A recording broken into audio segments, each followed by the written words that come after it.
go. Where are we? That's it. Haha. Hello all. I do apologise for starting a bit later today. I got carried away with the City of Heroes again. I was doing a task force, which is a series of missions. I forgot that it was so bloody long. But here I am. Now, how far are we going to get tonight?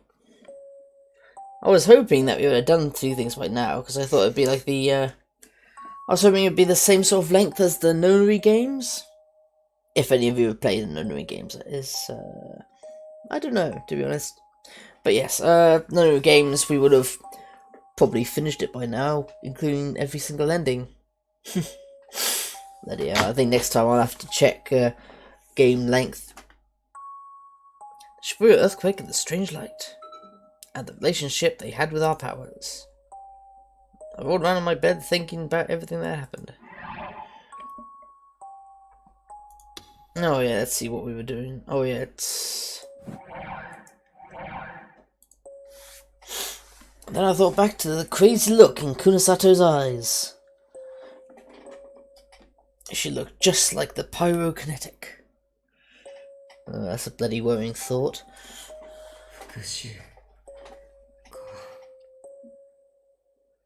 Revenge, huh? Oh, come on, don't tell me you've never felt revenge. Everyone's felt the need for revenge. Didn't realize how Samurai hate me for what I'd done that day? Did she still hate me even now? そんなバカな子供の頃の話だぞ。いくらなんでもそんな昔のことで。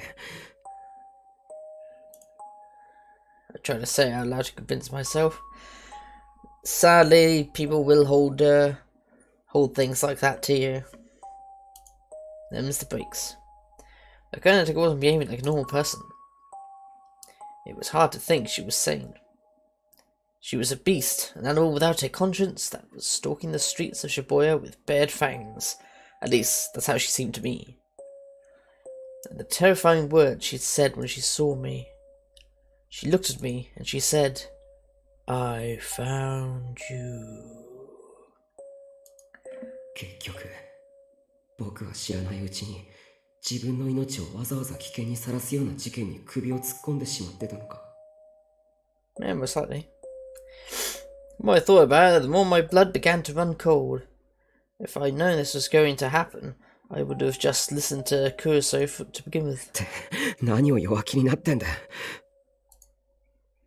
I sat up on the bed. That's right, I had my power. Even if that woman was Miss Henry and she was trying to kill me out of revenge, I wouldn't just sit there and let her. ただ。 What if she attacked me when I was with Kuruso? And what if things got so dangerous that I couldn't protect my own life or Kuruso's without killing her? Could I kill Senrei right in front of Kuruso? Ah! I was left out. Left up at the sudden noise. The sound was from my new smartphone. And I've got a horrible fucking beeping tone, so I better answer it. I finally got a new one after I went to the hospital today. I'd totally forgotten. Remembered how Ito had gotten a call from my old phone after I lost it, and hesitated a little. With the screen trembling. Caller? No, Suika. なんだ、お前か。もしもし。ああ、タク？やっほー。どうしたんだよ。もしかしてご機嫌なのめ？今日の検査で何かあった？そういうわけじゃないけど。ダメだよ、ごまかしても。そういう声の時のタクはだいたい悩んでる時なんだから。Evidently, it wasn't just Kuruso and Harimura who could tell when I was lying. で、何を悩んでたの？ I wasn't sure if I should tell her, but it was Sarika I was talking to after all. I told her everything I'd been thinking about. 白い光？あの時尾上も僕と一緒にいたよな。何か覚えてないか？それがね、私倒れて気絶しちゃってたから光とか見てないんだ。ほら、タクが病院まで運んでくれたでしょ。あ、そういえばそうだったな。I can still remember how Sarika felt when I carried her on my back. Until then, I hadn't really treated her differently than any other boy, but at some point she started to grow into a woman. When I carried her on my back, I was surprised. That was what a girl felt like. あの時はごめんね。ありがとう。今さらなんだよ。僕とお前の仲だろ。幼なじみってやっぱりいいね。 Yep. Sarika sounded happy, but the tone of her voice quickly dropped. あ、でものんちゃんの幼なじみのあの子はのんちゃんやタクを悩ませてるんだよね。困ったね。お前も気をつけろよ。昔地下施設で南沢千里を目撃したのは僕だけじゃないんだからな。大丈夫だよ。きっとタクが守ってくれるから。え？あれ？もしかして守ってくれないの？ No, I'm not. Protect yourself. いや、そういうわけじゃない。ただ、その。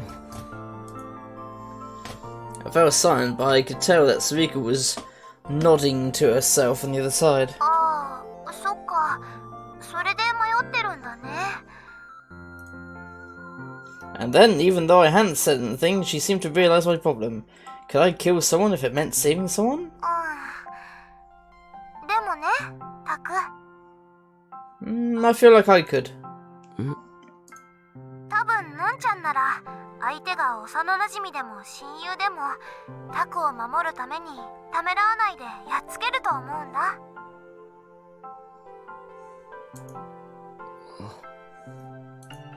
もちろん私もだよ。タクのためならどんなことでもするし、誰にも負けないと思う。絶対に。Hey, you're in there, Takuru. 尾上。タクはどうかな。 Maybe she was right. Kuroso would probably kill her friend if it was the only way to protect us. そんなことクルスにさせていいわけない。If there really was Senri, it wasn't Kuroso who needed to do it. It was me, right? That's right.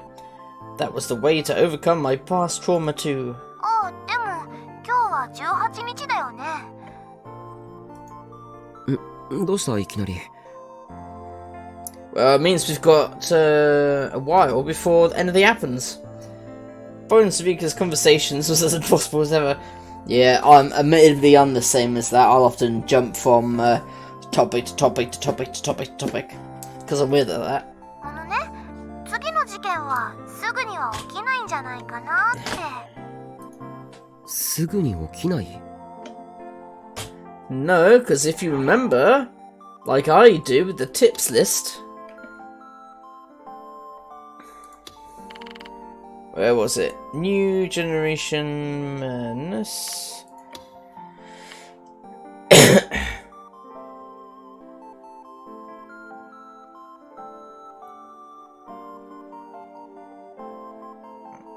Hey, I've just gone past the crucified one.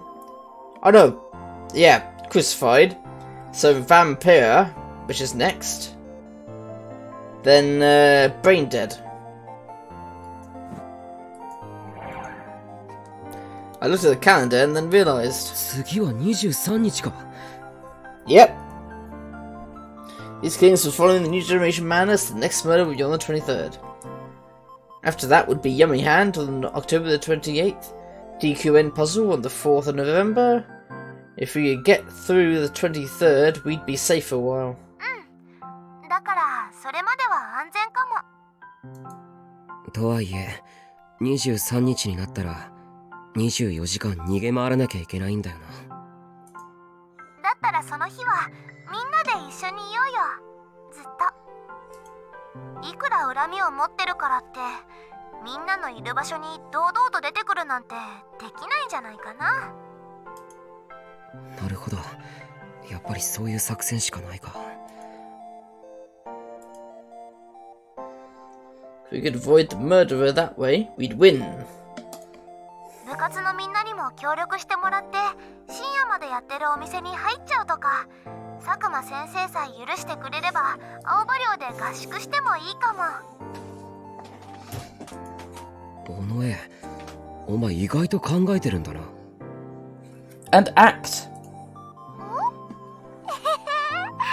なんかすっごく褒められちゃった。No, no, it's not. It's not a compliment at all. Whatever, I was in trouble. But whenever I was in trouble or worried about something, Sarika had always been there to listen. She was one of the few people who really understood me. Of course, I was too embarrassed to tell her that, and I had no plans to ever do so. Oh, come on, man! I thought you read all the Cool Cat magazines and stuff, and you knew how to talk to women, and you were Mr. Smooth. それじゃあタク、おやすみ。いい夢見てね。Ah. おやすみ。I hung up and then looked at the calendar on the wall again. 10月23日。犯人はどう動き、どんな犯罪を犯すんだろう。Kill それは you. 本当に何らかのメッセージなんだろうか。そして狙われているのはこの僕か、それとも Might be Aomura. Just like we expected, nothing happened over the next few days. There was no sign of that woman and no new arson cases, which meant no news about the case. For my part, I was trying to figure out how to use my power to protect everyone, instead of just screwing around like I had before. And then the day was upon us. Ooh. とり Ominous. あえず今のところは何もなしか。ああ、 I wouldn't take confidence in that. I mean, revolving dead happened in the morning. よかったっすね、宮代先輩。これもわざわざひなえちゃんが付き合ってあげてるおかげっすよ。感謝の印として今度専属屋のマンゴーフルーツパフェごちそうしてくださいね。何言ってんだ。お前だって狙われてるかもしれないだろ。お互い様ってやつだ。うわー、ドケチちょっとみんな気を抜くのが早すぎるわ。問題はこれからなんだから。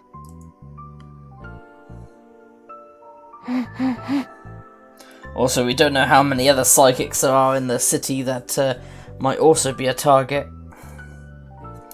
Nothing had happened during school. We'd made sure that nobody was alone during break periods, and it had paid off. あ How the hell did they sneak you in? なんだ山添。私も一緒にここにいてよかったんでしょうか。学園の生徒でもないのに。Yeah, that's a good question. How the hell did they sneak you in? 今日は特別だ。君だって能力者なんだから狙われないとも限らないだろ。そういうこと。今日が無事に終わるまで絶対に私たちと離れてはダメよ。は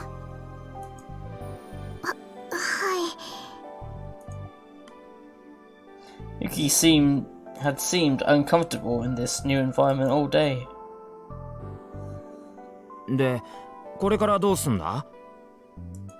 そろそろ学校も人が少なくなるし移動した方がいいわね。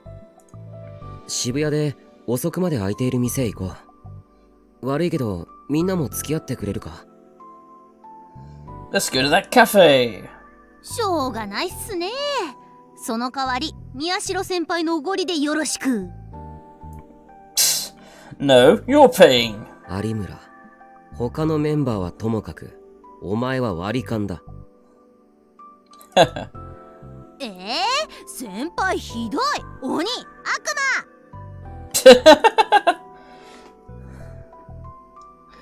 Call me whatever you want.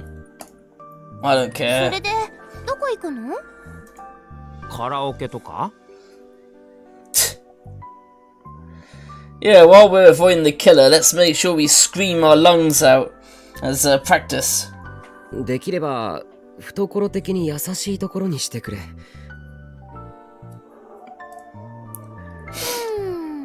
だとすると行き先はいつものあそこだね。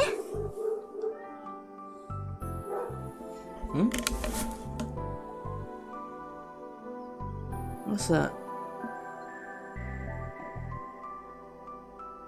Dog barking at the door?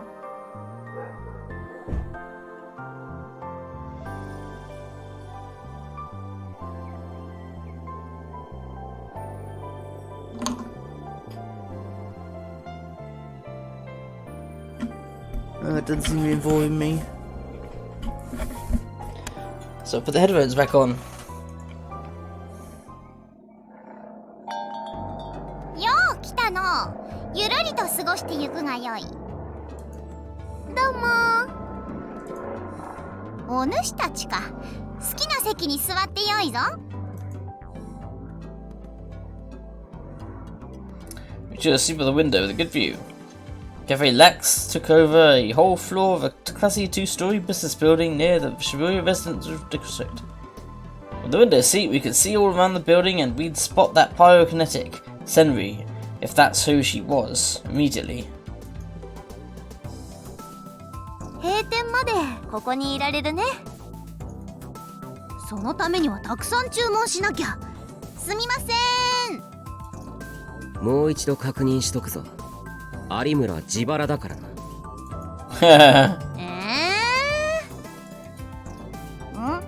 どれ、注文は決まったのか？忙しいからさっさとオーダーするように。店員さん、忙しいなら私もお店の手伝いをしますので。は？ほらほら山添、客は手伝わなくていいんだからな。ていうか手伝っちゃダメだからな。そうなんですか？そうなんです。That makes sense. 私はここからここまで全部お願いします。だから有村、どさくさに紛れてそういう注文するな。お前には絶対におごらないからな。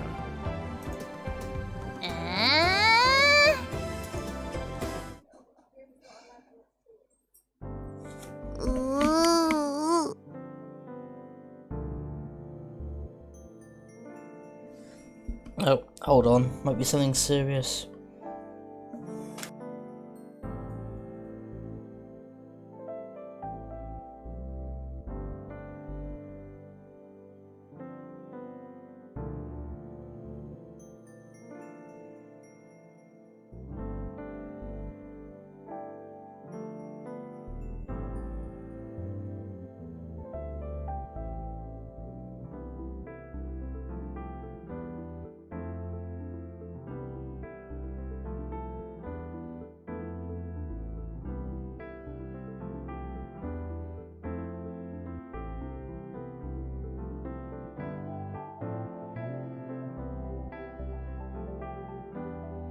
False alarm, it seems. Just some workmen coming over and Mum saying what to do. お前、何うなってんだよ。さっき食べたシュークリームのクリームが髪についちゃって。Oh god. How could she pull that off with hair that length? That's a good question. How the hell do you get cream in your hair like that, honestly? 花ってば大きなあくび。伊藤もだ。いくらなんでも気を抜きすぎだろ。それにお行儀が悪いわよ。んなこと言ったってしょうがないだろ。何時間もただだらっとしてるだけなんだから。Stop saying killing.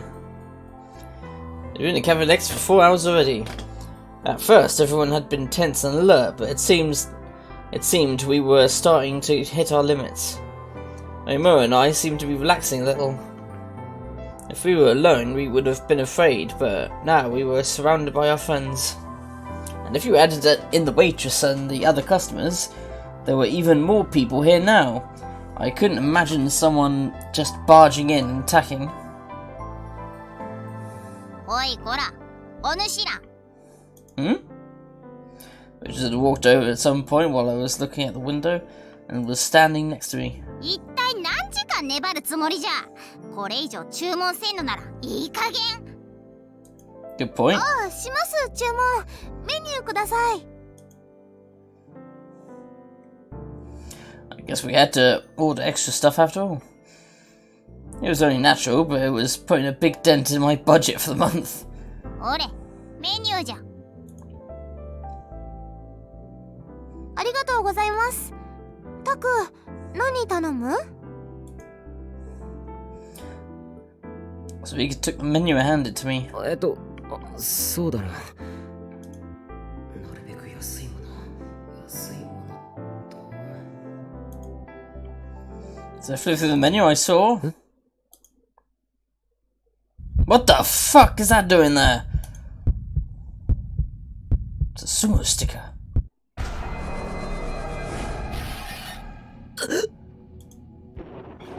Felt horribly dizzy and my eyes started to go blurry. I felt bad. It hurt to breathe.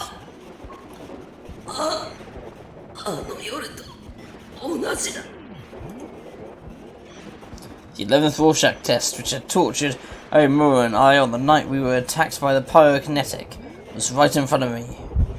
Everything started to go dim.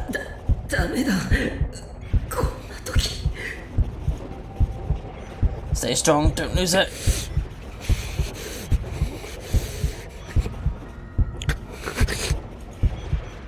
Don't lose it.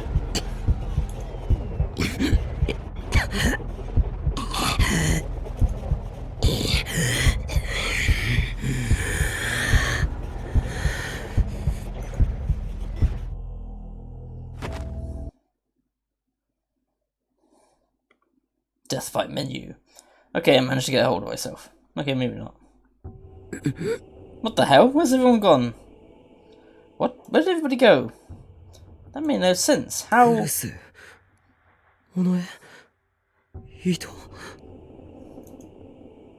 Where? Kazuki, Arimura, Yamazoe. They were gone! Not only my friends, but even the waitress had disappeared. Everyone was gone. 誰かいないのか? I called out to the back of the cafe, but there was no sign that anyone was there. くそ、なんでだよ。 Oh shit. The sound. この音。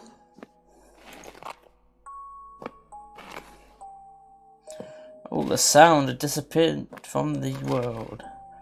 The music that had been playing in the cafe was gone, and so were the sounds of the cars that sometimes passed by the road. There was nothing but strange silence and dark gloom. I could only hear one thing. That terrifying sound.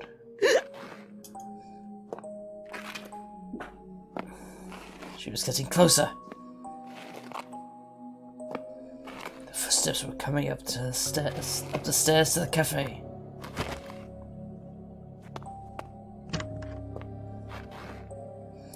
Shooting fear, I forced myself to quietly open the door to the cafe and then snuck out onto the landing. Trembling, I looked down the stairs to the first floor, and there I saw...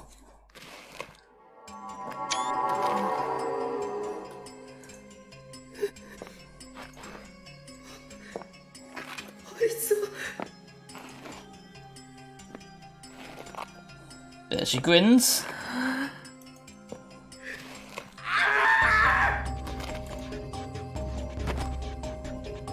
Our eyes met. Our eyes met for an instant. I saw those eyes like cold fire looking up at me from beneath the hair that covered her whole face. I knew it, that was...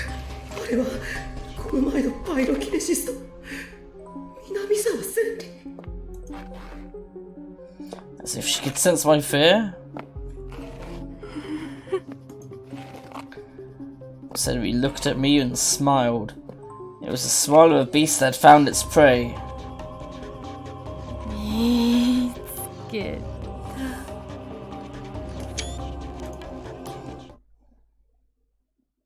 Betrayal. Entanglement of evasive cases.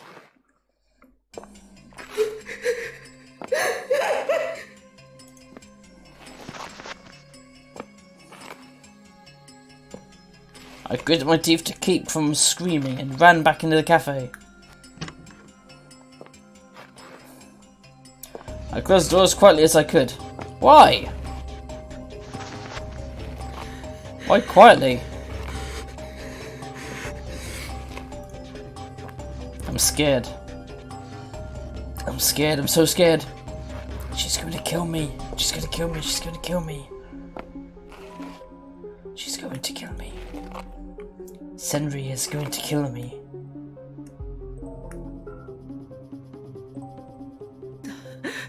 I tried to scream for help, but my voice got caught in my throat. No, even if I'd been able to yell, no one was there to help me. Kurosu was gone, Sarika was gone, so was Ita, Murako, Saki, and Nuki. Even the waitress disappeared. And the lighting seemed to have turned a faded yellow too. The cafe was much darker than usual.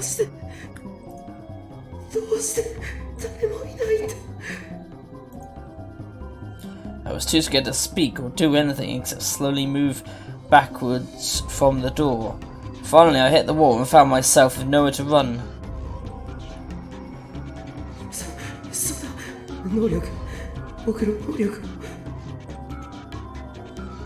I could knock out flames away again. I tried desperately to psych myself up for the fight. But I couldn't see it. The die sword. The die sword wouldn't appear. No matter how much I tried to concentrate, the terror won out, and the die sword refused to appear. Past the entrance of the cafe, I could hear the loud clicking of a heel against the floor and the sound of a leg sliding along the ground. She was bringing me a merciless death.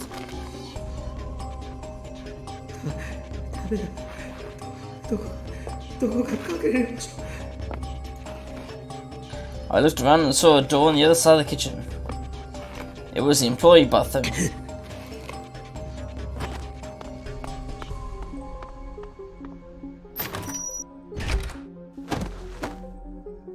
I flung myself away from the wall and ripped open the door and went inside. Then I locked the door with trembling hands.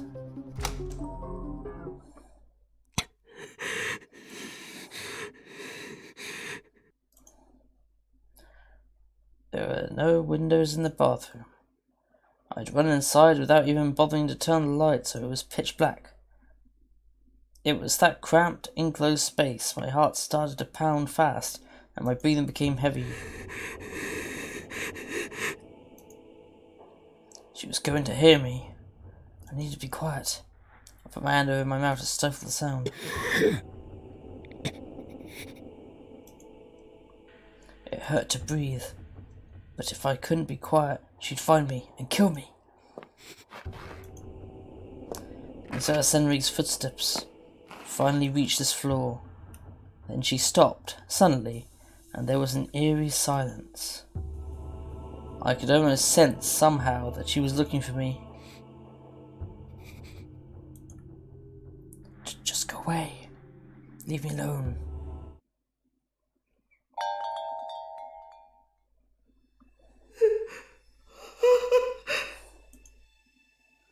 I prayed, but it was a waste of time.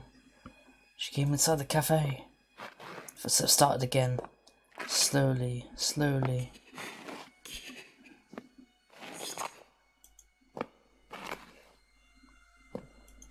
Moved around the cafe. I could hear her dragging a leg from one side of the cafe to the other, so she was toying with me. Each time she moved, she knocked glasses and cups to the floor, where they shattered. All I could do was try not to scream. I remembered all the horrible ways the other psychics had died. Don't look at me, leaky noise, revolving dead, Gotsun death. What? But how was that going to happen to me too? No, I don't want to die like that.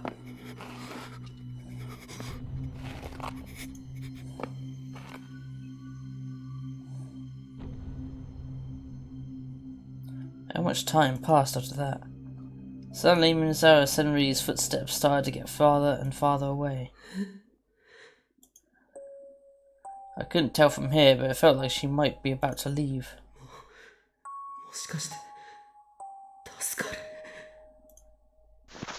I concentrated as hard as I could, listening to those eerie footsteps.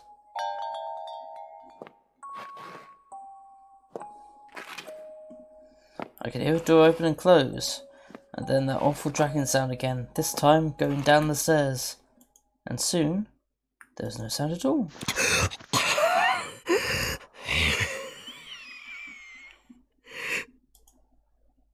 I panted in relief.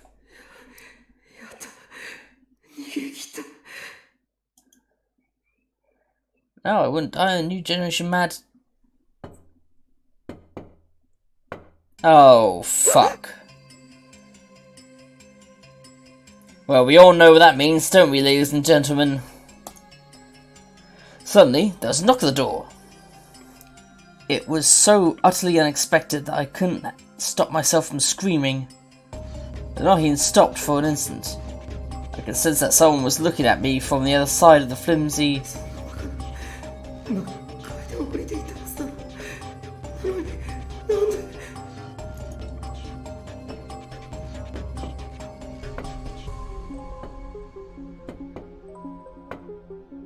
We can start again.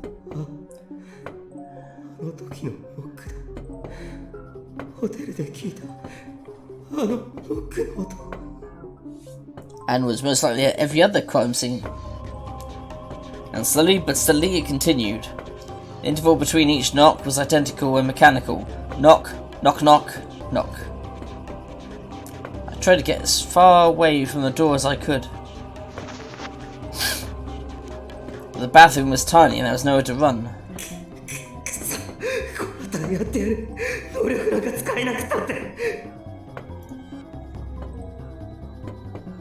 I won't let her just kill me. I'll catch her my damn self. Can I beat a pyrokinetic with my bare fists? Thought flashed through my mind for an instant. But I didn't think I could take the terror anymore. I was at my limit.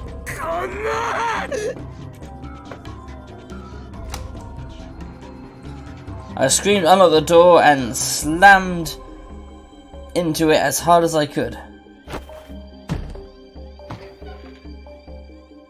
The bathroom door opened with a bang.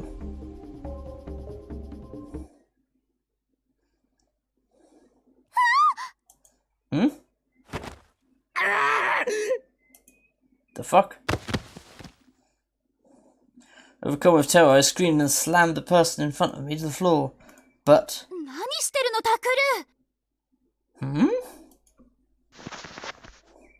At the last minute, someone grabbed my head from the side. I smelled a pleasant scent that I knew well.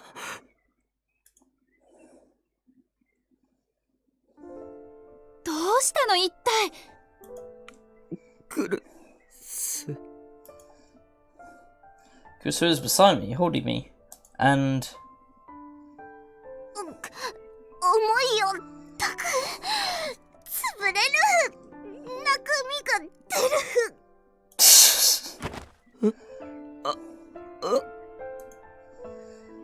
The person I knocked to the floor was Sarika. Any more and I would have hurt her.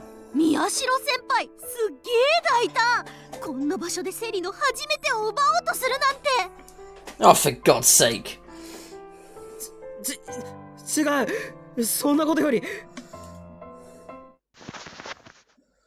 I shook off Kusu's arm and stood up.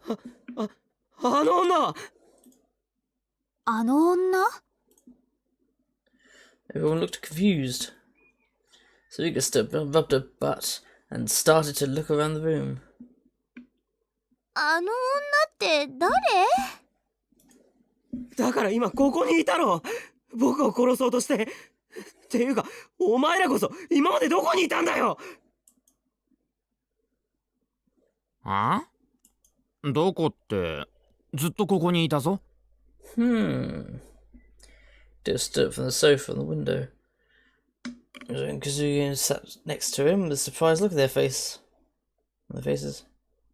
なあ、お主ら、少しばかり騒がしいの。これ以上迷惑になるようなら、即刻出て行ってもらうが。Even the waitress was here too. 確かに僕は襲われたんだ。しかも店には誰もいなくて。Was that just a dream? いや、違う。夢なんかじゃない。何もかもリアルだった。I can still remember the sound of her leg dragging and the sound of the knocking on the door. Just thinking of them made me shiver. これもあの女の南沢千里の能力なのか。偽のカフェラックスを作り出し、僕だけを閉じ込めて。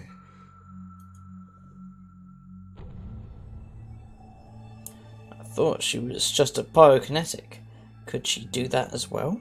いや、それとも彼女の手助けをしている能力者がいるのか。Either way, the possibility we discussed at the newspaper club meeting was right, and in a bad way.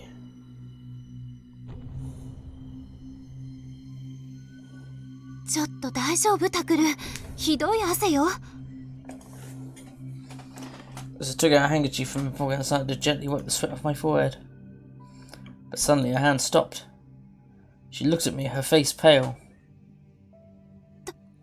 タクル、あなた、目から血が。Oh shit! I answered my eyes, surprised. When I tried to rub them, I felt something slick, and then I looked at the hands, and they were bright red. I could see my blood on her handkerchief too. Had I been so scared and tense that the blood vessels around my eyes had burst? どうしたのそれ？ No, I think it means you were the victim of that psychic attack, but you didn't die. Don't know if that means you're lucky, or if it means they kill someone else tonight. Who knows? 大丈夫か、宮代。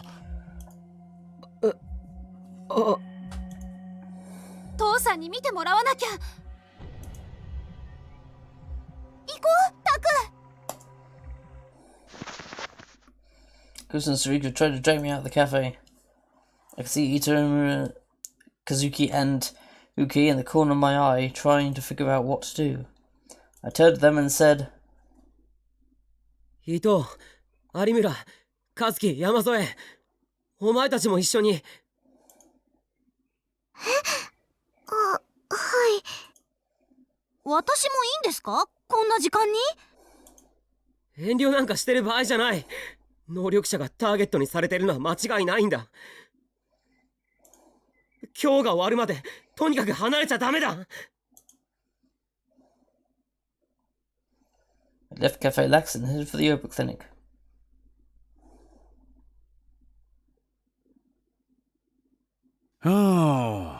特に目に異常はねえな。角膜も綺麗なもんだし、血圧もほぼ正常と。The hypnotist looked at me. 頭痛はするか？体のどこかが痺れるとかは？特には。視界の一部が欠けてたり、狭くなったりもしてないな。うん。Well, for some reason I see these two black bars at the top and the bottom of the screen. そっか。なら大丈夫だ。本当に？もっとよく見て。Because I was sitting next to me, worried. Well, I'd be bloody worried as well if I had someone I was close to that was bleeding from the eyes. さっきからそればっかだな、お前。だってまぶたの裏に血管があって、稀にそれが切れることがある。ひどい緊張や興奮をして力が入ったり、踏ん張ったりするとな。覚えがないか、タクル。I remember the attack at Cafe Lax and shivered. But I nodded before Dad could see. だろ？それが原因だよ。心配ない。Dad called up my chart on the computer, the same one he'd been using since I was in a coma. He started to type something. おいおい、ノノ。そんなおっかない顔で睨むなって。タクルに何かあったらどうする気？わかったわかった。Dad stopped typing and opened another page of the chart. タクル、紹介状書いてやるから、明日また頭の中の写真撮ってこい。でも。いいからいいかって。可愛い娘が怒って口聞いてくれなくなったら困るんだよ。He's got a point. She'll really hold it against him.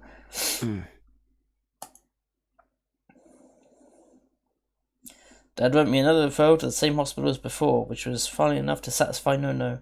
いや、そうだ、ノノ。お前、自分もまだ病み上がりだってこと忘れんなよ。ああ、うん。そうね。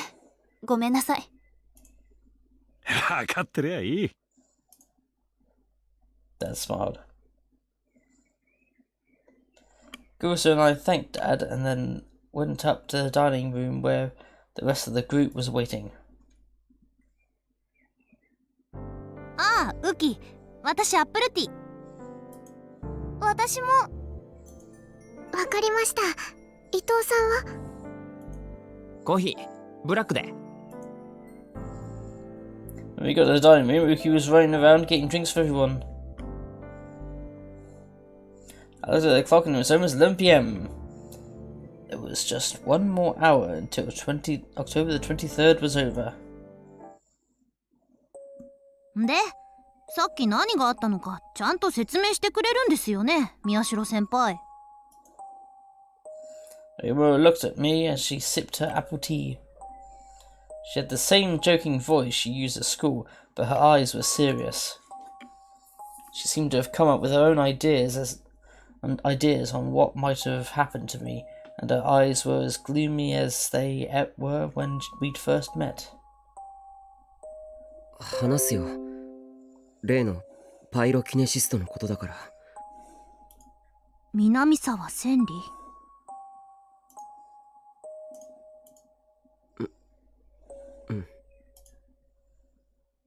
I glanced at Takuru just for a moment. I remember she wouldn't want to hear that her old friend might be a serial killer. クルス、もし嫌なら自分の部屋に戻っててくれ。父さんかユイのところへ行っててもいいし。うん。ちゃんと聞かせて。クルス。聞きたいの。だからここにいる。そっか。じゃあ。I sat down in a chair at the dining table, and after a moment's hesitation, slowly began to describe what happened to me at Cafe Lax.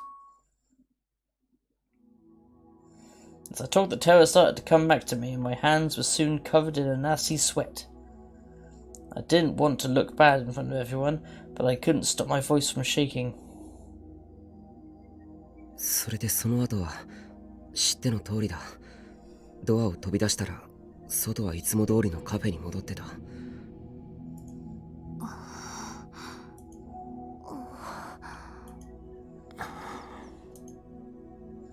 There was silence for a moment after I finished. Uma especially seemed to be lost in thought. That was, of course, because Senri was probably after me, her or Uki. 殺されてたまるか。she whispered in a low voice and suddenly stuck her hand out into the air. おい。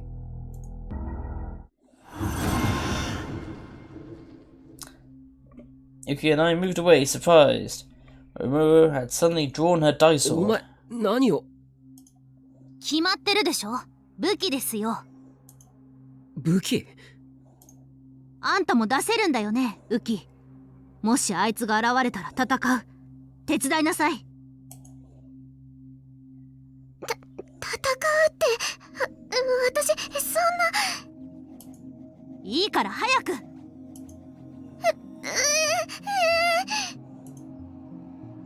He tried to shake her head no, but when Rimuru glared at her threateningly, she bit her lip. And then she reached out her hand. Ooh. Damn, hers is pretty badass. A giant sword appeared in her hand too. 宮代先輩も早く。そんなこと急に言われても、どうやって抜いたらいいかわからないんだそれ。役に立ちませんね。I could hear how annoyed she was. It's been a long time since I'd seen her act this cold. ねえ、何？どうしたの？一体何の話してんだよ。The others couldn't see the dice swords. All they saw was Uki and I freaking out. 私たちこの前、南沢千里に襲われました。そして今日も宮代先輩が。こんなのもう我慢できない。だから。Rimuru looked at the sword in her hands and この手 cackled. で事件を終わらせてやります。南沢千里を殺して。ちょっと待って。 Everyone turned to look at Kurusu. She probably knew that she was getting too emotional about the situation because she was hesitating more than I'd ever seen her before. あのね、千里が犯人って、本当のことなの？証拠はまだあの ID カードと僕らの証言しかない。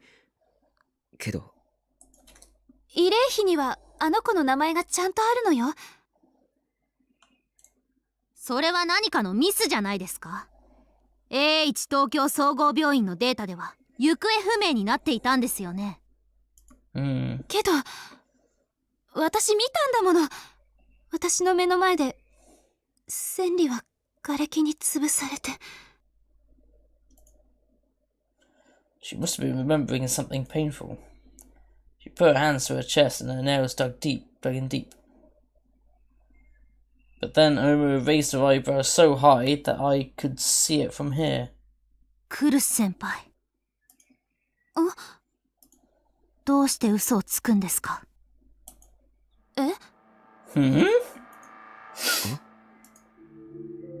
？Shocked, I glanced at them from one to the other. Rimuru was staring at Kurusu with suspicious eyes. But Kurusu's expression remained unchanged, to the point where it almost seemed unnatural. クルス先輩の今の言葉は嘘です。Rimuru power let her tell when someone was lying. In other words, Kurusu was absolutely lying right now. For Kurusu looked at Rimuru dead in the eye as she spoke. 嘘なんかじゃないわ。いいえ、先輩は南沢千里が死んだところを見ていません。あなたの能力というのがどのくらい正確なのか私は知らない。けれど彼女はもうこの世にはいないわ。そう信じたいだけじゃないんですか？あるいは南沢千里が実は生きているのを知っているとか。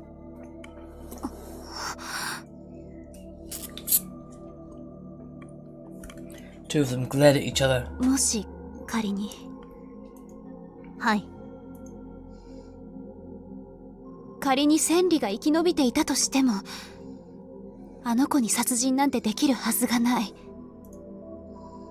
Kurusu's voice took on a sorrowful note. 千里はとっても臆病な子だった。小さな虫を殺すこともできないくらい気が弱くて、何かあるとすぐに泣きべさをかいて、だからいつも誰かの後をついて回っていたわ。 It's usually the quiet ones. もちろん暴力なんて嫌いだったし、血を見るのすら苦手だった。そんな千里が猟奇殺人なんて、私にはどうしても納得がいかない。ありえないわ。どうやら今度は本当のことを言っているようですね。だから His voice was rarely this emotional, but she must have realized that nothing she said would matter, so she fell silent.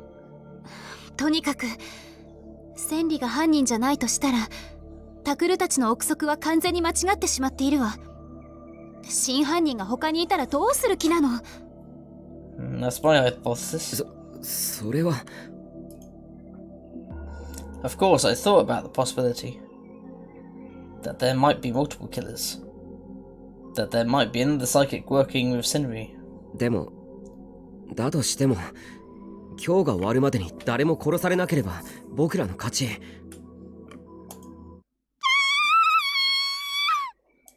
The hell? Everyone leapt out of their chairs as they heard a scream downstairs. What's that? Yui's voice? Yui! Yusuf ran downstairs. We followed right after her.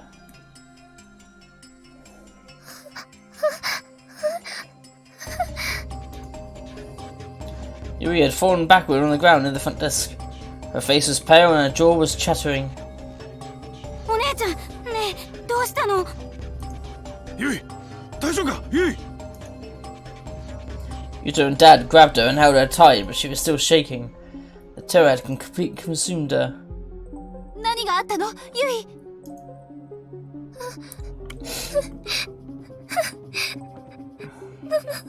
お姉ちゃん、しっかりしなさい。 Yuto grabbed her by the cheeks and yelled. 私寝ようと思って父さんにお休みの挨拶して。おやすみなさい。父さんも無理しないでもう寝たら？そう思うんだったらノノに意見しといてくれ。あいつのせいで余計な仕事が一つ増えたんだよ。ナナ姉はタクル兄のことになると人が変わるから。違いねえな。じゃ、おやすみ。おやすみ。それで私部屋へ戻ろうとして診察室を出たんだけど、その時玄関のドアから音が。ノックの音が。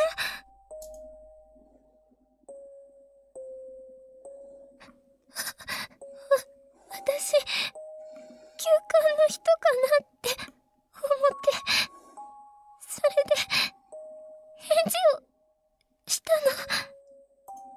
すみません、今日の診察は終わりなんです。急患でしたら夜間診療のある病院をご紹介しますけど。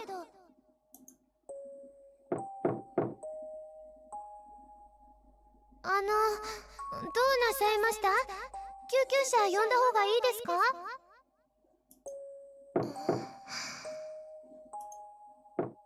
一体何なんですか？いたずらならやめてください。だからやめてください。私ものすごく怖くなって、だけど外見たら。Whoa!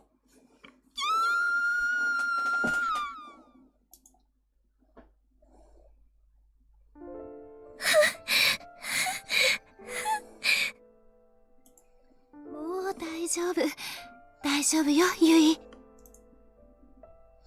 Mr. rubbed her head gently, and at last the dam burst, and Yui started to cry.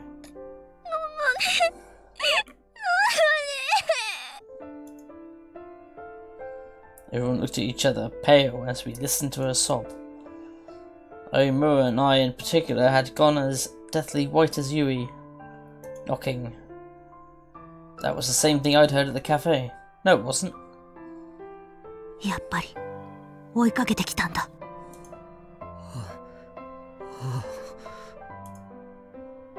I could feel my knees shaking. I remember the knocking and the dragging footsteps I heard at the cafe, and my heart began to feel overwhelmed with terror. I felt an impulse to run screaming off into the night. Strange enough, it was Omura who gave in before I did. She gritted her teeth as hard as... She took her to see so hard I could hear it from where I was standing, and then she ran toward the front entrance. おい、有村。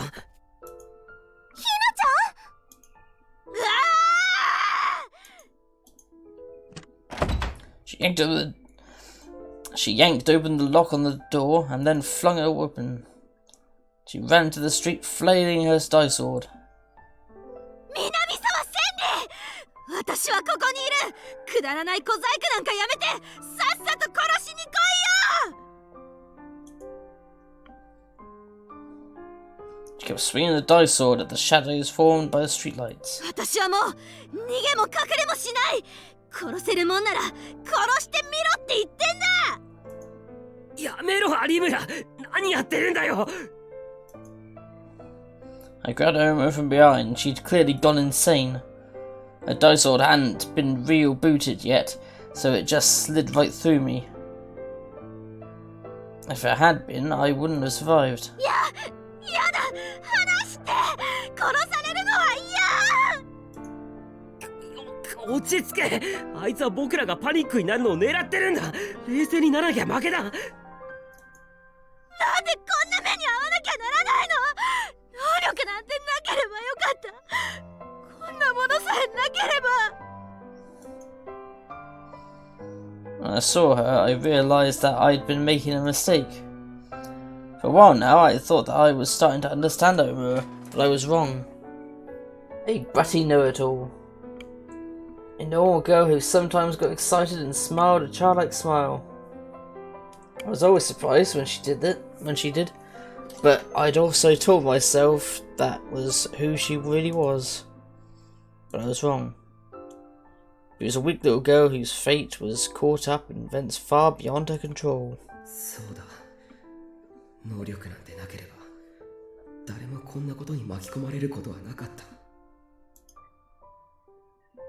No one would have been killed, and no one would have been tortured in those experiments in the basement. I hated myself for ever being proud of my powers. Why did they even exist? Who gave me these, and why?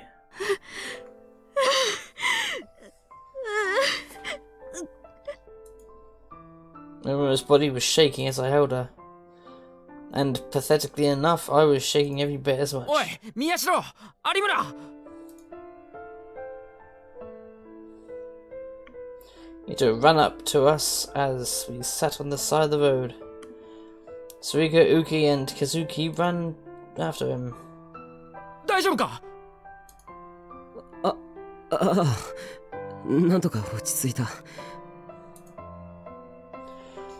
I told us not to worry him. それより部屋へ戻ろう。ここにいたら危ない。いつ襲われるか。 And then Ito cut me off and showed me his phone. I flinched away.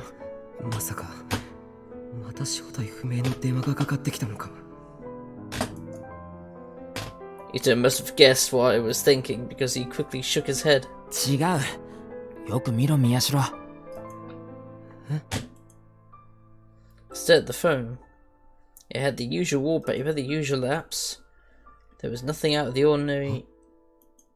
気がついたか。尾上、お前のも見せてくれ。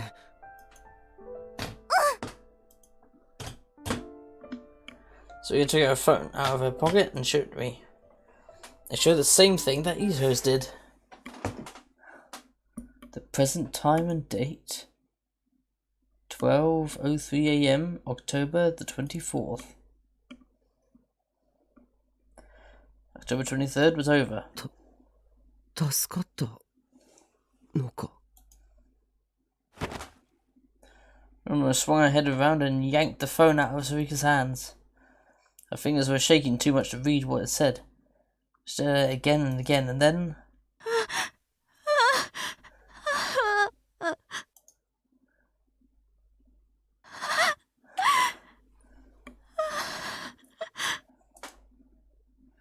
The strength drained from her tiny body as she collapsed into me, and then she passed out.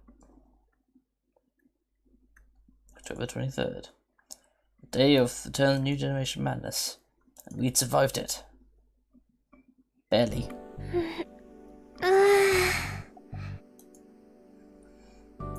She got into her usual game position and stretched.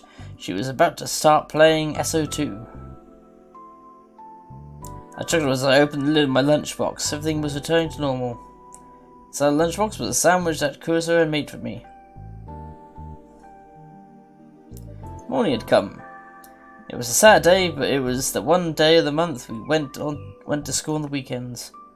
We'd gotten some sleep at Over dorm, then taken showers and come to the school. Yuri and Aomura still hadn't woken up and were staying at Over Clinic. But neither of them seemed hurt, and Kurosawa and Yuki were staying home to take care of them. For my part, I'd skipped out on the morning classes to stop by the brain doctor that Dad had referred me to. The results had been the same as Dad had said, no abnormalities in the blood vessels in my brain. I told Kurosawa over the phone. She sounded relieved. さてと I wasn't feeling hungry, but I didn't want to let the sandwich go to waste. I took a little nibble of it and as I stared at the board on the wall. これで本当に終わったのか。入試の狂気のスライド。 The net had been in an uproar last night. No, it still was. But not because something had happened. In fact, the uproar was because nothing had happened. I checked a bunch of different places, TV, radio, and even the newspaper. But nothing happened on the 23rd that would make you think the New Generation Madness.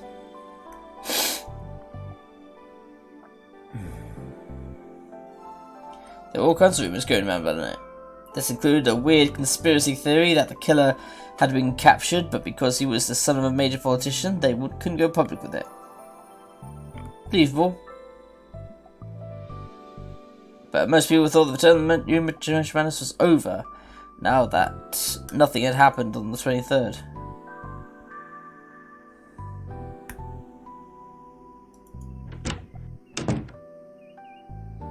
Oh, 宮代、病院はもういいのか？ああ、おかげさまで異常なしだってさ。よかったね。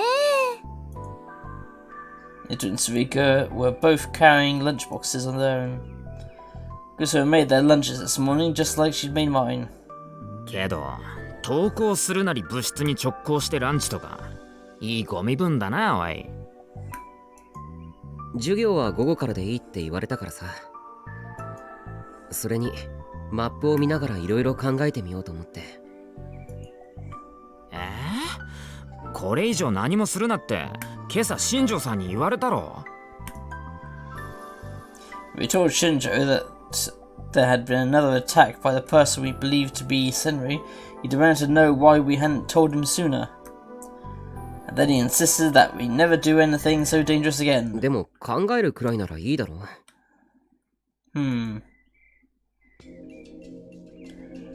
But they back on the lunchbox, having barely eaten any of it, and looked at the map. 昨日僕たちはカフェラックスにいた。そこで事件が起こった。僕の前に現れたのは以前襲ってきたあの女だった。I'm a Senri.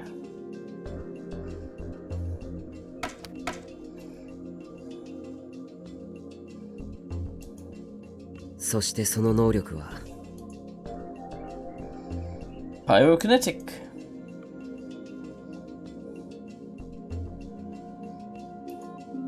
ところがカフェラックスで僕を襲ったのはパイロキネシスじゃなく別の能力だった。それは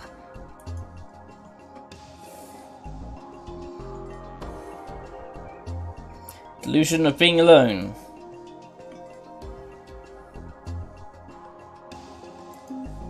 ってことはやっぱり南沢千里は一人で2つの能力を持ってるって推測が正しいのかな。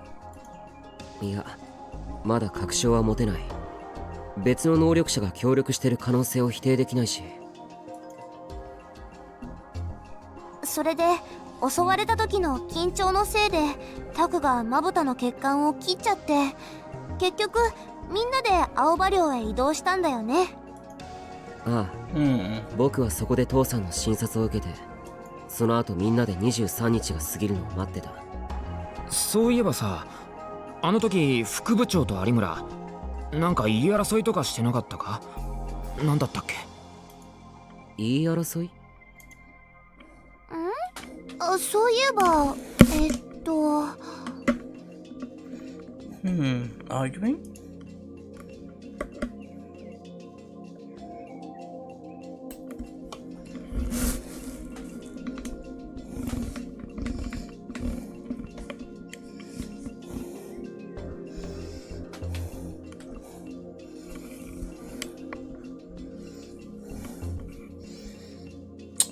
She didn't believe that Senri was the killer, I think. そうそう、のんちゃんがね、南沢千里さんは絶対に犯人じゃないって言ったんだよ。猟奇殺人なんてできる子じゃないって言ってたな。昔親友だったからわかるって。でもさ、あの時に有村は副部長が嘘をついてるって指摘したんだよ。あれってどういうことだと思う？ That was about her being 確かあ killed. の時有村が嘘だと指摘したのは、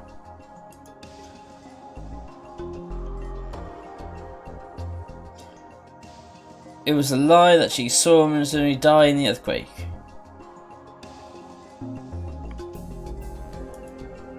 思い出した。クルスは南沢千里が目の前で死ぬのを見たって言ったんだけど、それが嘘だったんだ。つまり死んだところを見てない。きっとのんちゃんはね、親友だった子が犯人扱いされてるのが許せなかったんだよ。それでとっさに嘘をついちゃったんだと思うんだ。That still seems out of character. まあ確かに副部長の気持ちになってみりゃな。そうだな。やっぱり南沢千里の話題はクルスがいるときは少し気を使った方がいいな。I stuck a paper up on the board. そして問題はその後か。あ青葉委員の1階でユイがドアがノックされるのを聞いたんだよね。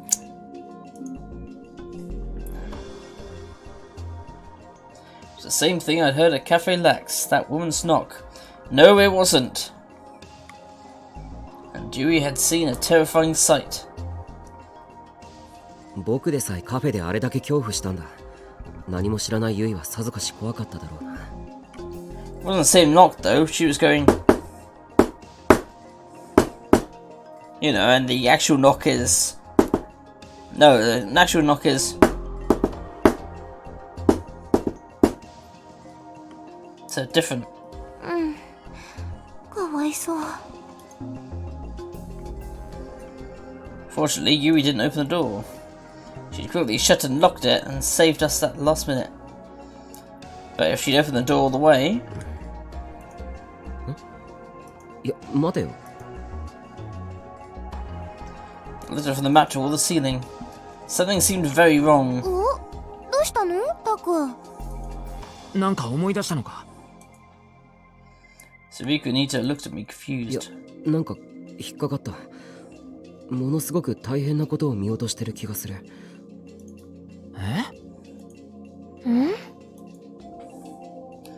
Even Kazuki was surprised enough that she turned away from SO2 to look at me. 大変なこと？ああ、昨夜はいろんなことがあって、有村がパニクったり、僕も気が動転してて気づかなかったけど。That's right. What was I just thinking now? If Yui had opened the door... 当然、これまでの事件から考えれば、ユイも被害者に。でも、それってつまり。To the map again. 前にも話したけど、今回の事件には一つ明らかに共通する特徴があったよな。っていうと？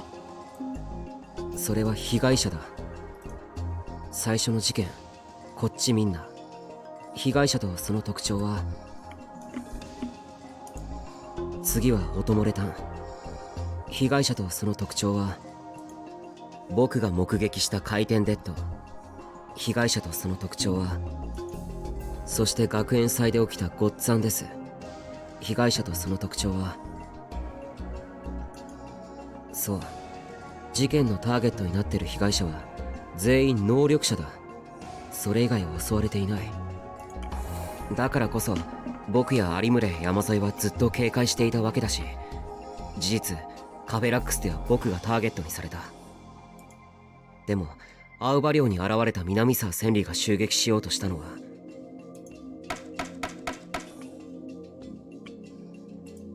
Yui! そう、ユイだ。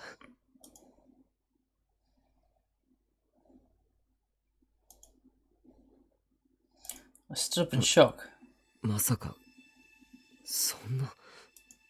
ゆいちゃんもってこと？マジかよ。It was far too late for it to make a difference now, but I suddenly felt like a cold pillar of ice was pressed against my back. I was certain that Senri had come to Oba Clinic in search of me, Urumura, or Uki, and that Yuri had only been caught up in it all because she was unlucky enough to answer the door. But what if I was wrong? What if there was a reason she was after Yuri? I sighed. It was hard for me to really believe. Yeah. これから確かめてくれ。あいつが本当に能力者なのかどうか。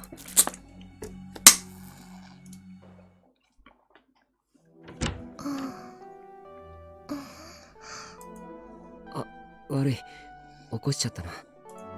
あれ？タクルに学校は？早退した。お前のこと気になってさ。またまた。We slowly sat up in the bed and smiled, hard smile. She must have felt dizzy for a moment because she leaned forward and grabbed her forehead. Her face was still pale and the IV looked like it was painful. いいからそのまま寝てろって。でもクレスに言いつけるぞ。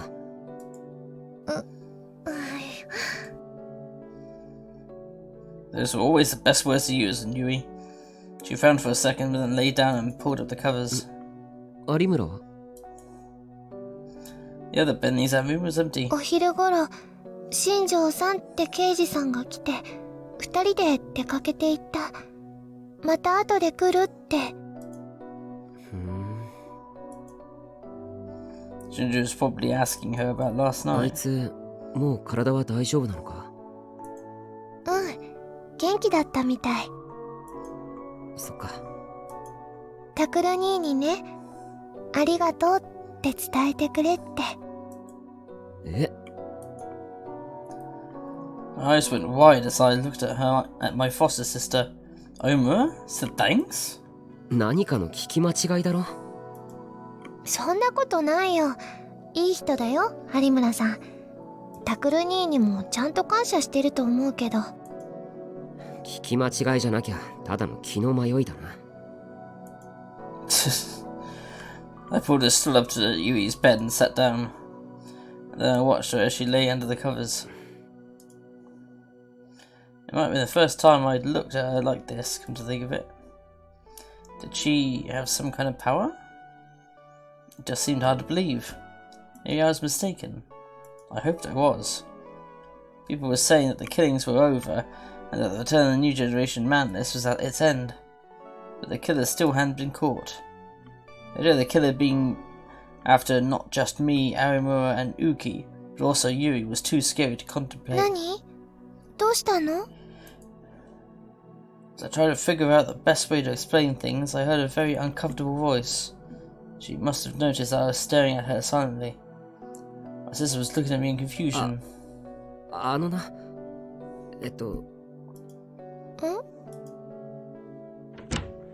Ah! タクル、おかえりなさい。まだお帰りなさいっていう時間じゃないでしょ。 Because I was standing at the door holding the tray with a bowl of rice pudding. Yuki was next to her with a pair of spare pajamas.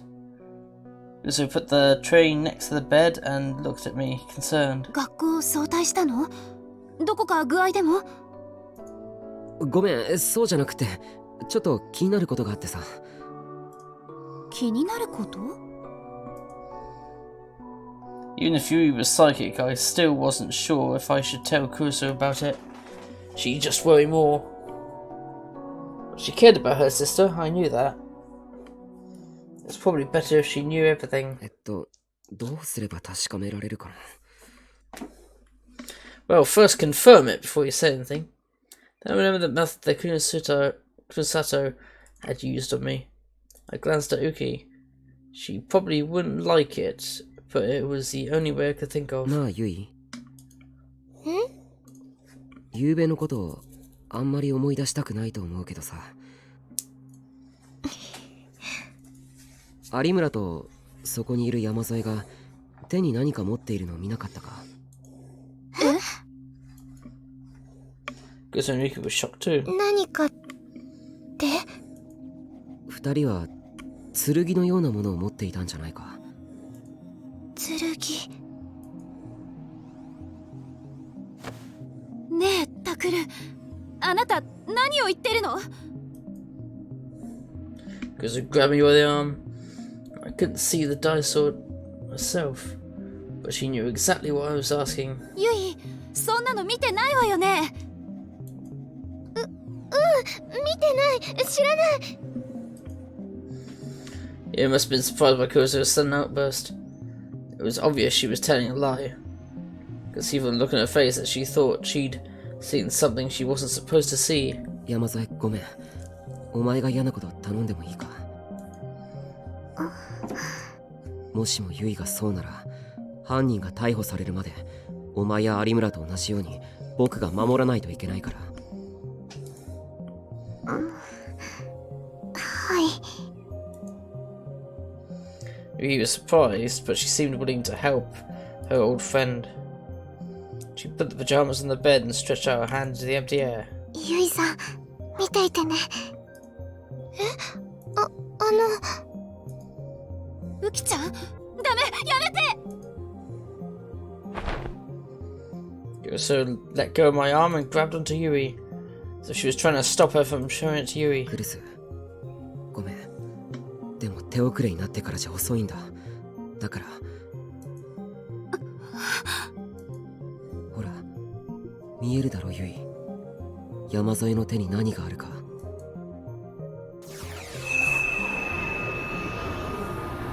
Yuki slowly drew it out of the thin air. See, now that is a badass sword. It looks like a skull with the horns and shit. That's badass. As it shone with a light no normal person could see. It was the weapon that connected reality to the direct sea and its ocean of negative energy. The Dai Sword.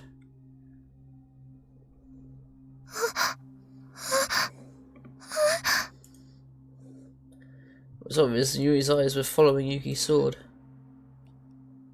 見えるの？ユイ。見えるの？ Yui looked like she was about to cry. Then she nodded 山添、 slowly. もういい。ありがとう。 Dai Sword disappeared from Yuki's hands. There was nothing left but an awkward silence. そんな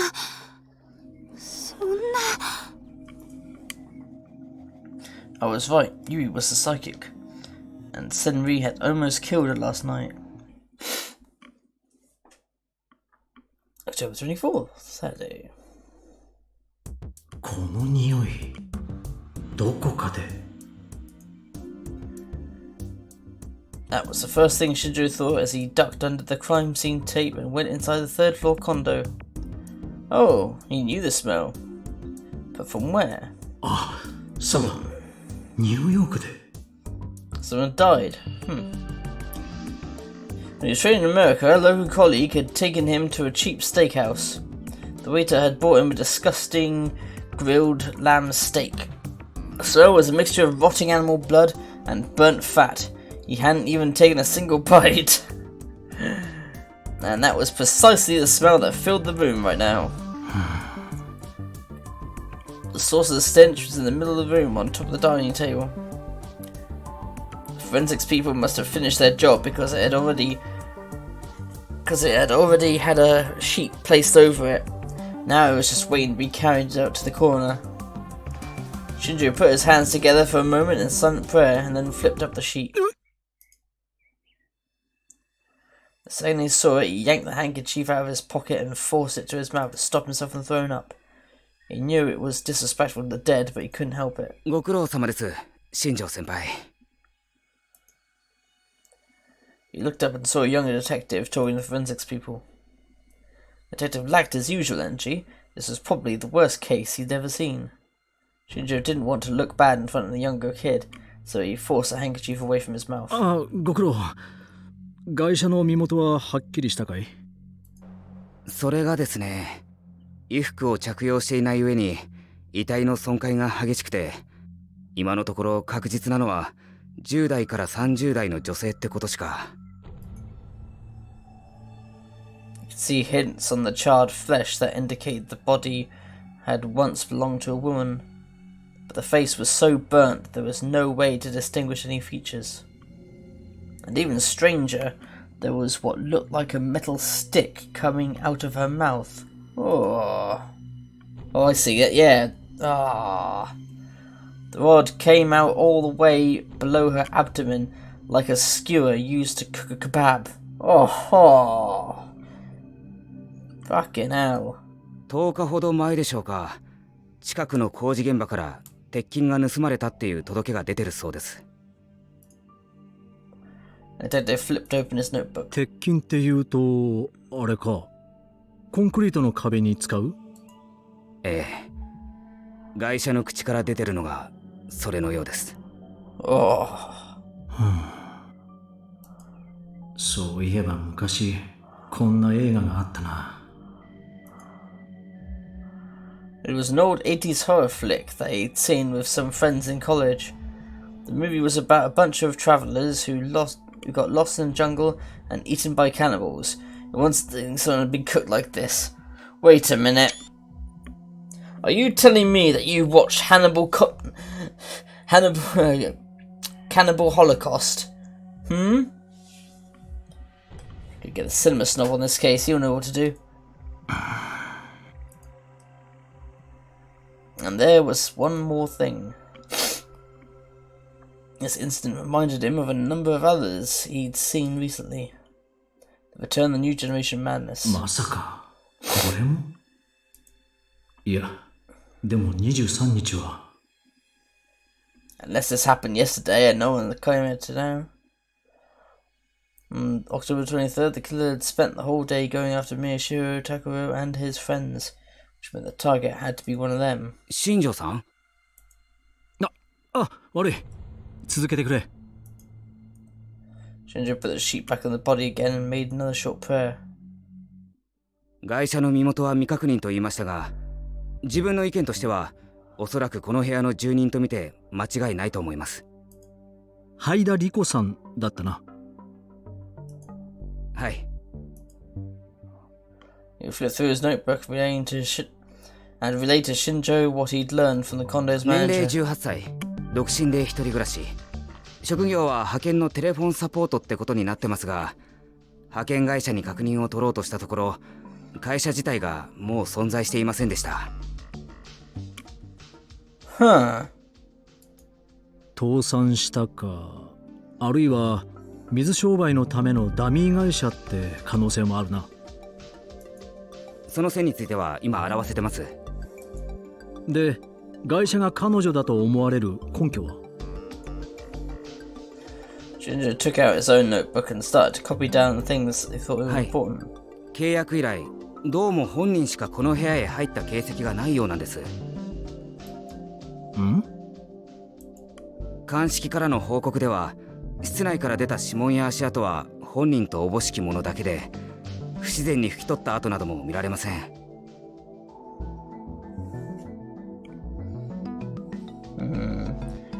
I don't see any sumo stickers unless there's one out there. もちろんそれ以外の指紋もないわけじゃないんですが、どれも古いもので、おそらく以前の住人や業者だと思われます。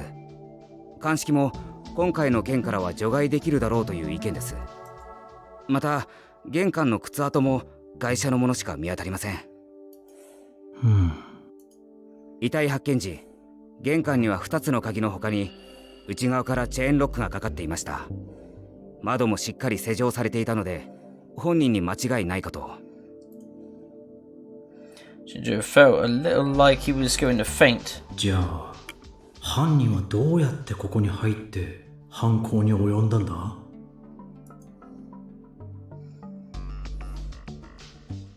It would take some serious equipment to roast a whole person.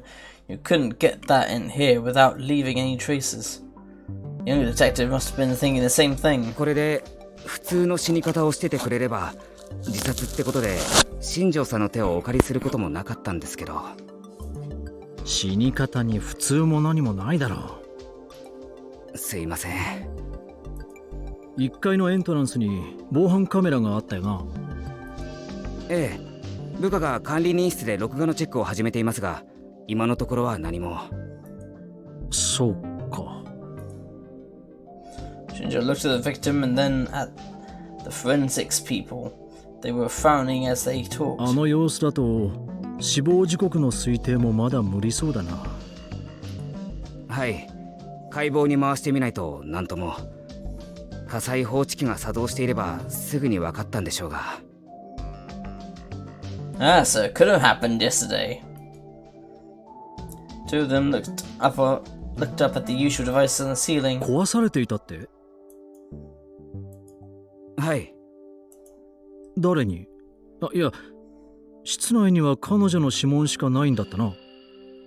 ということは本人か？But why would she do that? Shinjo couldn't make any sense of it. というか、新庄さん、俺、焼死の現場ってのは初めてなんですけど、こんな風に燃えるもんなんですか？ Nope. わからん。こんなの俺だって初めてだ。Oh, Britain debases itself for orange fascist. Yeah, it certainly has. For those who don't know, Trump came to the UK. 鑑識の連中がね、全員首をひねってるんです。どうやって燃えたかわからないって。ガソリンや灯油を使ったってこんな風にはならないって。And there was no smell of gasoline anyway. The only stench was of burning meat. 前にテレビで見たんですけど、いや、やっぱいいです。言えよ、最後まで。Damn it, say it, just in case. 怒りませんか？内容による。世界の心霊現象スペシャルとかいう番組だったかな。そこで人体の発火現象ってのが。やめろ、バカ。Shinjo poked the younger detective's head lightly. The detective apologized, but Shinjo hadn't stopped him because it was too unbelievable to be true. He stopped him for the opposite reason. He was probably right. Which meant he didn't want rumors flying around even inside the police department. パイロキネシスと言ったな。Kunsato Mio, Muehine, Miyashaku, Takuru had all used the word repeatedly. It was the power to set things on fire with your mind, and they said the woman that was after Miyashiro and his friends, Misawa Senri, had it. Was this Haido Riko woman attacked by a pyrokinetic then? He came back to the same conclusion he'd reached earlier, but then soon shook his head. それでも説明できないか。 No, exactly. How would she stick the rebar in her? Yeah, how'd she get a rebar to skewer the woman inside the room? And how did she get it skewered? She had a large window in the dress that dominated the room's east side. The curtain was open, and he could see the chaotic city of Shibuya outside. The building was taller, the view would be impressive, but from this height you could see the dirty back streets of the surrounding condos and multi-purpose buildings. It was hard to call it a nice view. They probably made the rent a lot cheaper though, he thought to himself as he began to examine the glass window. If they'd used some kind of power to get the rebar in from the building across the street, this window would have been shattered. But there wasn't even a scratch on it. こいつは俺が一人で考えてもどうにもならないな。 He hated to say it, but he needed a specialist like Kunosato Mio. So for now, he decided to focus on gathering information. 新庄さん A light tap on his back brought him back to 防 reality. 犯カメラをチェックしてた部下から連絡です。外車の顔がはっきり映ってる映像を見つけました。そうか、行こう。 When he finally got out of the room, he felt like he could breathe again. Disrespectful to the dead or not, he took a deep breath when he was outside. Went down on the first floor and looked at the video on the monitor in the manager's room. 管理人の話だと、灰田理子さんは必ずカメラから顔を背けるようにしていたそうなんですが、取られたくない理由でも？渋谷地震の時に顔に火傷を負ったとかで、人に見られるのを極端に嫌ってたらしいですね。ああ、それで。ただこの時は一瞬ですが偶然映ってしまったようです。Timestamp on the screen indicated it was late at night on the 12th of October. 10月12日？それって確か。 Remember writing that date down, so he flipped over in his ああ、 notebook. そうだ。宮代君たちが初めて南沢千里に襲われたっていう夜だな。先輩、灰田理子さん来ました。He quickly turned his eye back to the screen. Wait a minute! In the video, the door to the entrance opened and the woman came staggering inside. Perhaps her leg didn't work right, or maybe she was injured, because he could tell she was dragging it. What the hell is Senri doing here? Her hair covered her face, making it impossible to read her expression. おい、あれって。ええ。 Shinju and the other detectives gasped. Hideoroku was holding a long object in her hand, something like a staff, and he was using it to support herself. It looked exactly like the iron rebar that was currently skewering her body. まさか自分で持ち込んだ鉄筋で串刺しに。 It was just a recording, but Shinjo found himself holding his breath nervously as if he had watched live footage. She was walking right by the security camera. It did seem like she wanted to avoid showing her face, but she must have tripped or something when she was right under the camera because she staggered. When she did, her hair flew back and he could finally get a glimpse of her face.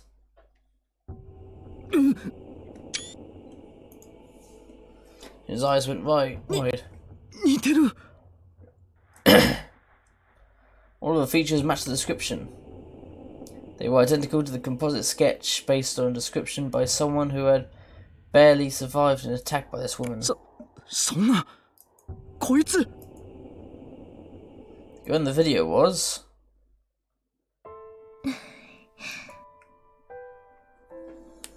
大丈夫よ、ゆい。安全になるまでずっと一緒にいてあげるから。ほら、元気出して。Yui nodded. She was still pale. Not only had she gone through a lot last night, but she'd found out that she was a psychic. She wasn't looking good at all. Yeah, I can't blame her. I explained to her what I thought she needed to know, and then told her that no matter what, she must never be alone from now on. It was true that the turn of the new generation madness had come to a temporary halt when Senri hadn't been able to kill anyone on the 23rd. But no matter what the rest of the world said, it felt far too early to declare the whole thing over. でもね、こんな時にこんなことを言うのは変かもしれないけど、お姉ちゃん、ちょっとだけワクワクしてるんだ。え？ゆいと一緒にお風呂に入ったり、寝たりするの久しぶりなんだもの。ゆいったらいつの間にか大人になっちゃって、すっかりゆうとのお姉ちゃんになっちゃったでしょ。たまには私の妹に戻って甘えてくれてもいいのになんて思ってたから。やだ、もう。If you smiled just a little. ユウトはどうするって？父さんの部屋にしばらく居候。この部屋で一緒に寝ていいって言ったんだけどね。なんか恥ずかしいみたい。私は別に構わないのに。ユウはのの姉が初恋の人だから。あ、これ内緒ね。絶対ね。That, and I'm pretty sure he'd be afraid that Takuru would kick his ass if he found out. それは光栄だわ。ねえねえタクル、頑張らないとユウトに私を取られちゃうわよ。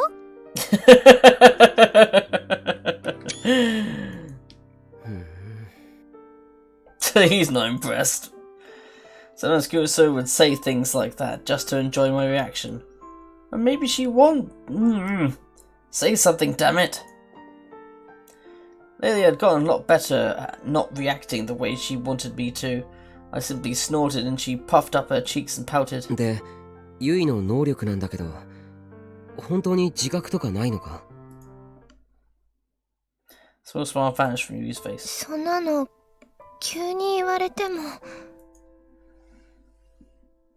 自分の身の回りで特別なことが起こったりとかさ。特別って言うと、ユウのことくらいかな。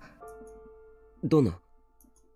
ユウが嘘ついてもすぐにわかるとか。それは超能力じゃないわね。お姉ちゃんなら普通よ。私だってタクルのついた嘘なんて簡単に見抜けるもの。だからそこで僕を引き合いに出すなよ。This time my don't react skill failed me. Kuroso chuckled, finally satisfied. Damn it. I felt annoyed for a moment and then I realized that Kuroso was trying to send me a message. なるべくユイを怖がらせないであげて。That's what she seemed to be saying.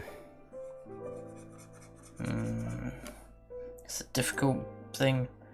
Yeah, she was right. A normal girl like Yui would never be able to handle knowing there might be a serial killer after her.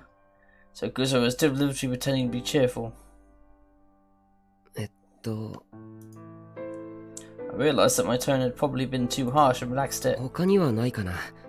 どんなことでもいいんだけど。他に？ Yui looked down and thought for a moment. そういえば、本当に時々だけど、ユウの声が聞こえるような気がする。声？うん。例えば、ユウが忘れ物をして困ってたり、怪我をして泣いてたり、そういう良くない声が聞こえてきて、それで急いでユウの学校へ行くと、本当に怪我をしてたりするの。なるほど。それかもしれない。I wasn't a specialist, so I couldn't say for sure, but maybe you could call it psychic sympathy between siblings. Kurosato might know more, but for whatever reason, she had it out for us, and there was no way I was telling her about Yui. ユウトにはそういうことはないのかしら。大丈夫。あいつに能力はない。I'd already checked this day. I'd shown him Yama's dice, so it didn't show any spots at all. なんだか私はユウの心配してるのに、ユウの方はそうでもないみたいで、ちょっと癪だけど。Aww. でもいいよね。ユウが狙われることはないんだもんね。Yep, he's safe. ああ、あいつはターゲットにされないはずだ。And Yui heard that, she finally seemed to feel better. Kurosato softly put her hand on Yui's head and rubbed it. 本当にいい子ね、ユイは。やだ、やめてよ。ダメです。Kurosato grabbed Yui before she could escape and held her tight. She looked like she was about to kiss her at any second. What's going through your mind to make her think that? Or am I just being perverted? ユイ好きよ、大好き。ののねがなんか気持ち悪い。助けてタクルに。Oh no, I'm gonna stand here and watch. I couldn't help but smile. 気が済むまでやらせてやれよ、ユイ。What? やだ、助けてよ。You know, I thought it was safe to leave you, Kurusu.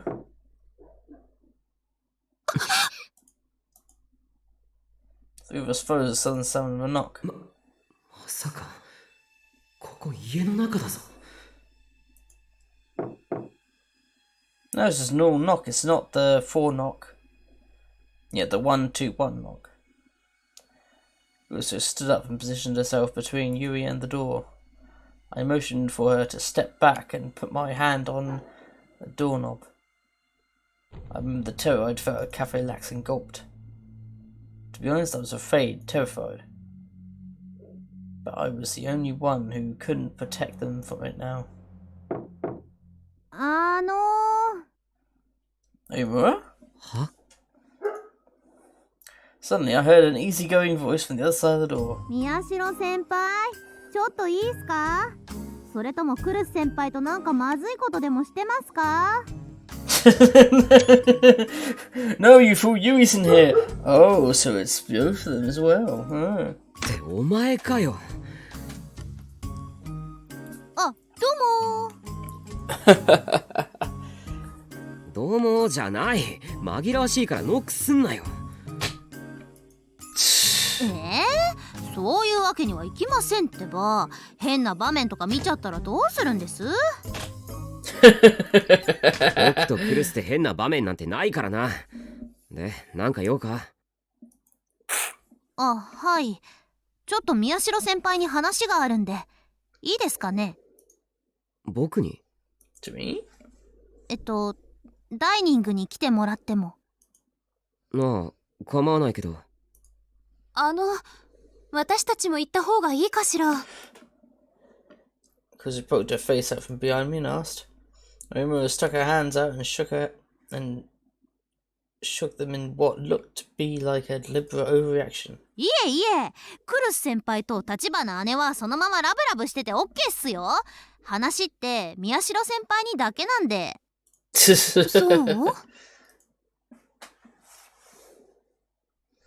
Omura said the usual adios gracias to a confused Kurosato, then dragged me out of the room.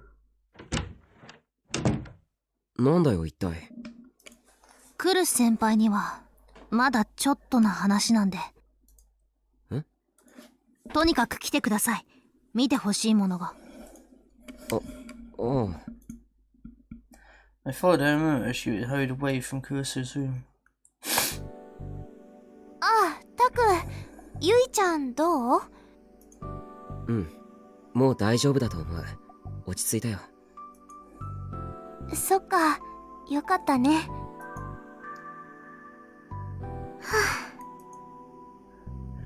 Yuki was in the kitchen washing dishes. She looked at us. She let out a small sigh of relief. Even if she hadn't seen her face for a long time, he was still her friend, and she was still worried ひ about な her. ちゃん、お茶飲む？ウキちゃんが入れてくれたのはとっても美味しいよ。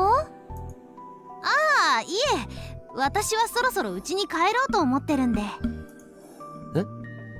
Hmm? I turned to look at her surprised. I thought she was staying here because there might be another attack like last night. ひなちゃん帰っちゃうの？もっと合宿していこうよ。明日学校お休みだし。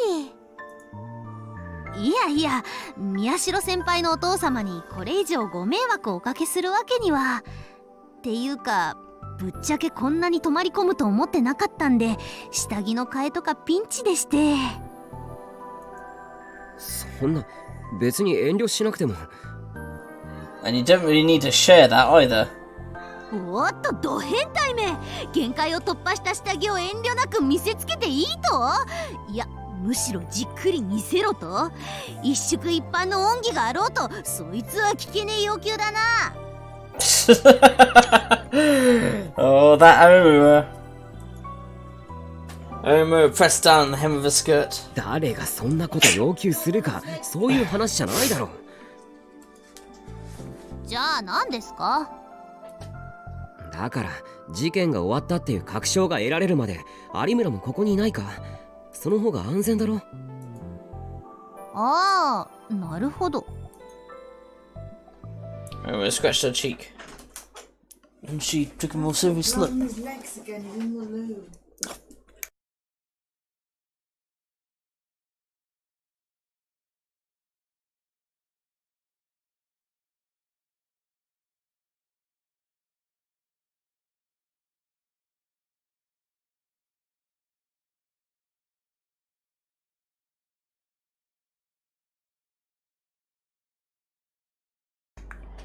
So, but that seems to be a bit of an emergency at the moment.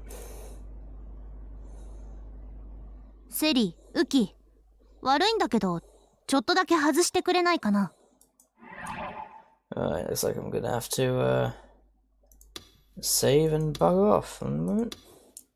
Well, I mean, it's got 10 anyway, so I better get going.